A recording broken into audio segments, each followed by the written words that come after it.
Hello there and guten Tag to you all.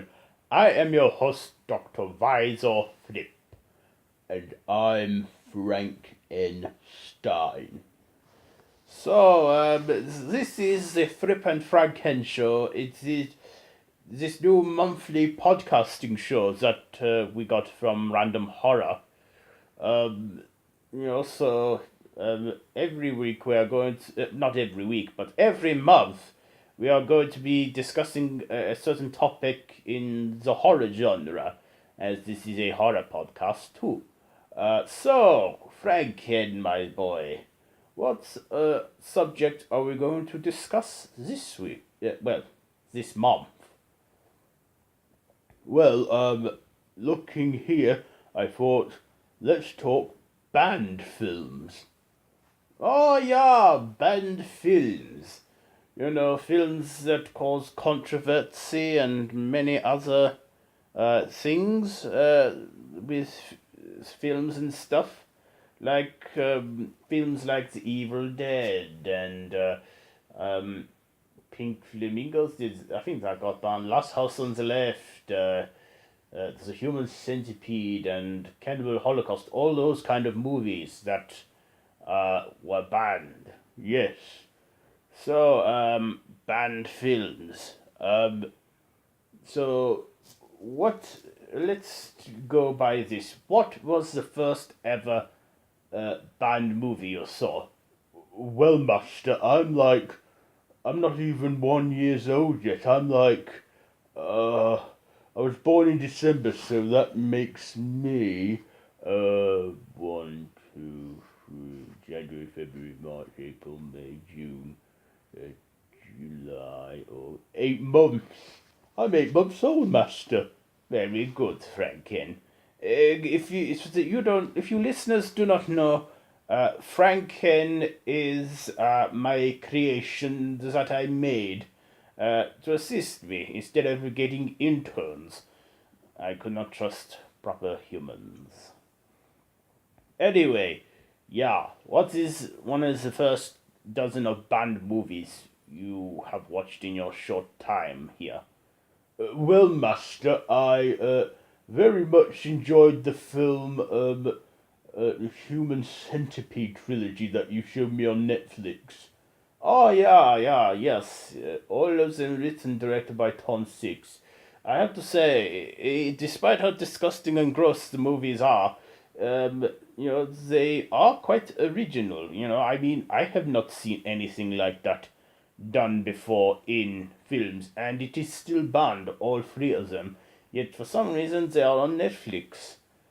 But yeah, the third movie, I think the writer director Tom Six wanted to go back to the original plot for the film, which was meant to be like child molesters or something like, but they're prison inmates, and they put a lot more humor into it because he wanted it to be comedy, but he could only get it in horror. Yes, yes, and um, they must be very patient people doing it. I mean, they probably looks horrible and that from what we see, but we see behind the scenes and stuff. They seem to be having quite a laugh and a fun time doing it. Yeah, yeah, they do, they do. Okay, so is there anything else you want to bring on to Zin? Well, I do find it weird why they would have a Japanese man at the front in the first film. Because we have to read subtitles. Yeah, yeah, but I can read them for you because I've watched them with you. Oh yes, I know, Master.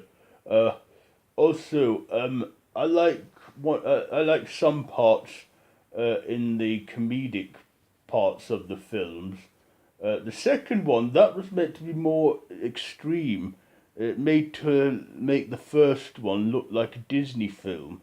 Yeah, yeah, it was titled Full Sequence. According to Top Six, he said that it is like um, a three course meal. The first sequence being a starter, the full sequence being a a main course, and the third movie being the dessert.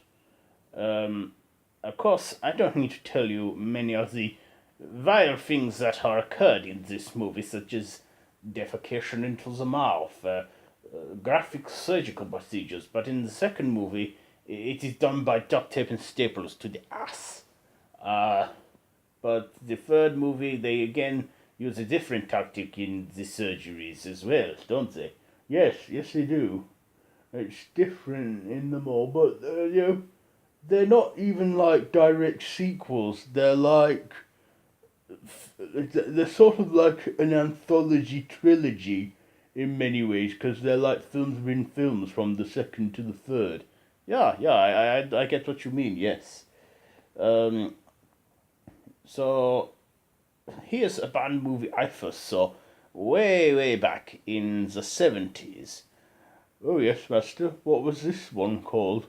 The movie I saw this in, well, the first scary movie I watched was Psycho, but this movie I watched in 1972, and that was the movie Pink Flamingo starring drag queen Divine. Ooh, yes. Pink Flamingos. Yeah, like I was saying. So, this is a very weird film. It's like this family that are weird and they want to be the world's weirdest. It's so controversial and so strange. It sounds a bit gay, but it is bizarre. It's a very odd film. One scene that it is probably known for as well is the ending where Divine eats dog shiz. Shizer. Dog shizer? Yeah, yeah, yeah, yeah. Dog excrements. It's fucking vile. Are we allowed to swear on this show, Master? Well, yeah, I'm assuming so. I hope so. Well, look, we've said stuff like this in the past videos. Okay, moving on. So there are Pink Flamingos, and another one I saw back in the 70s. And apparently the slogan was keep telling yourself it is just a movie, which is one of Wes Craven's earliest stuff. It's The Last House on the Left. Well, I think that was 1978. And then there was The Hills Have Eyes, about a year before, 1977. Um, yeah, Last House on the Left. Quite graphic, especially in its rape scene. I found very dark and grim, very bleak. They had a 2010 remake, which I have also seen. That one is alright, and stuff. It's hard to tell when it's a good remake too, because it's like you don't want to be disloyal to the original picture. Yes, yes. Um, Also, is that film banned as well? Um, from 1980, Cannibal Holocaust. Yeah, it is in fact is still banned to this very day. Yeah, it, yeah, very bad. Um, so that, in fact, that was like one of the early found footage films. Yes, and apparently he got done for snuff charges. The director, Rogero something. Oh, I know. I always end up butchering the name too. But yeah, he got arrested and for murder charges, because he also told the actors in the movie to go and hide away for about a year, but soon had to call them back for well, to testify. But one thing that was real, oh yes, the animals. I remember that. Animal cruelty. I mean, they won't get away with stuff like that now, would they? I don't think so. I do not think so. But, yeah, the real. So, in many ways, it was kind of a snuff film for animals. But this movie inspired the 2013 horror, The Green Inferno, which was pretty much like Cannibal Holocaust. In fact, Eli Roth showed them the movie, and well, apparently, them it was a comedy film. Is it funny? Probably now, yeah. Well, Master, what about the film Sallow? Or it also says 120 Days of Sodom. Oh, yeah, that is a very, very dark and very horrible. Well, it's it's quite sickening, to be honest. No, I can see how it got banned. Yeah, there's bits where they make people eat shit and also treat them like animals, beat them and rape them and stuff. Quite graphic. It's is it set in the war? Yeah, yeah. The Nazis in this small, in this mansion in the middle of nowhere. It's quite a horrific film to watch. I definitely for films like that involve like a lot of, you know, scat and horrible things. It does require a strong stomach.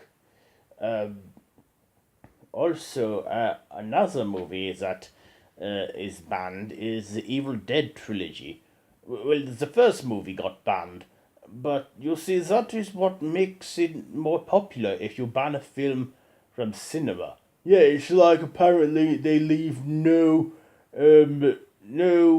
concept of the imagination. But isn't it considered very tame now? Oh yeah, yeah, very tame indeed.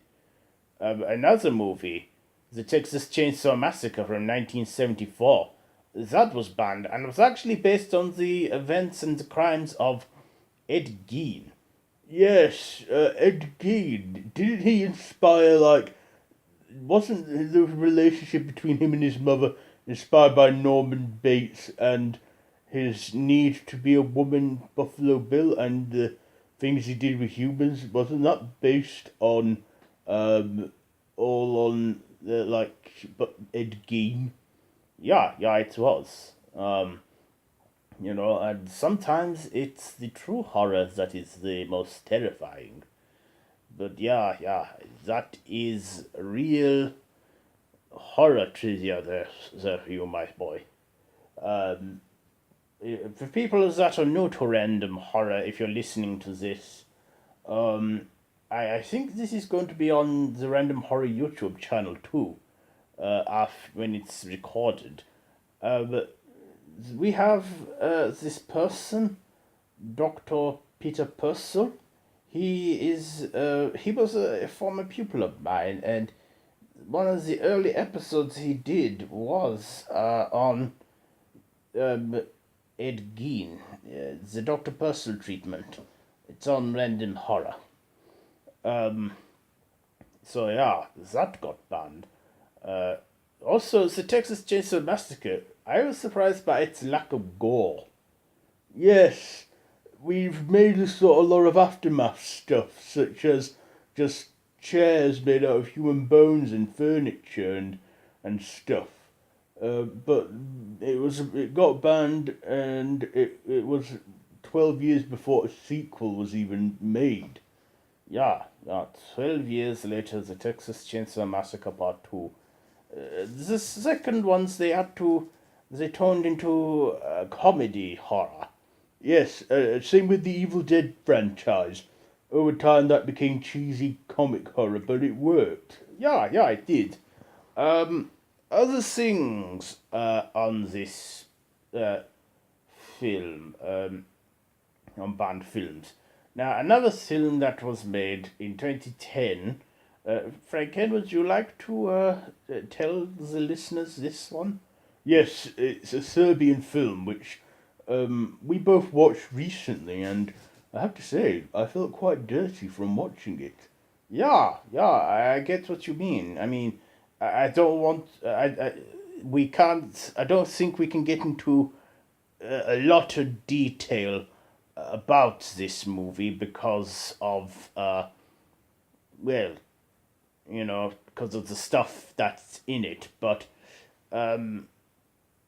this it is quite graphic and very, very strange. It's like an ex-porn star, people that decides to do one last job but gets a lot more than what he bargained for. I don't think we should say more about that there. Yeah. All I can tell you is you need a strong stomach and you need to be prepared for your to be scarred for life by some of these things in the movie. When I saw this, I thought, wow, this makes the human centipede almost very tame. Yes, but it's set in Serbia, isn't it? Well, yeah, it is set in Serbia. That is why it is called a Serbian film. Okay, so we're pretty much getting to the near the end of this podcast. Um, what else is there with banned films? Well, there's a film here that you told me is banned called The Birth of a Nation. It's a silent movie made in the early 1900s. Oh yeah, that was mainly controversial and banned for its content, about the Ku Klux Klan. Other movies, that sometimes in other countries movies can get banned. Movies that are probably not banned here could be banned in other countries. Yes, yeah, I've seen that. Uh, isn't Avatar banned in China? Yeah, and all things time travel with science fiction is banned in China. Um, so yeah, but this is a horror discussion podcast. So I think that's pretty much it for this podcast. I hope you listeners have enjoyed listening to us both talking. So yeah, is there anything you want to add? Because we are running out of time. All I want to say is, me and Dr. Thrip will be back next month with another topic of discussion. Also, are we doing another series of Halloween in January? We are in January, but right now it's August, so right now we are just doing this podcast. But I hope you have enjoyed listening to me and Franken. I'm sure this audio will be put onto the Random Horror YouTube channel as well. You can also join, like the Random Horror Facebook page and follow Random Horror Us on Twitter. And you can also join the Facebook group, the Random Horror Madhouse. That is pretty much it for this month's podcast. Until next time, I bid you all auf Wiedersehen goodbye. Do you want to say goodbye, Franklin? Oh, yes, I do. Bye-bye. Auf Wiedersehen. Bye.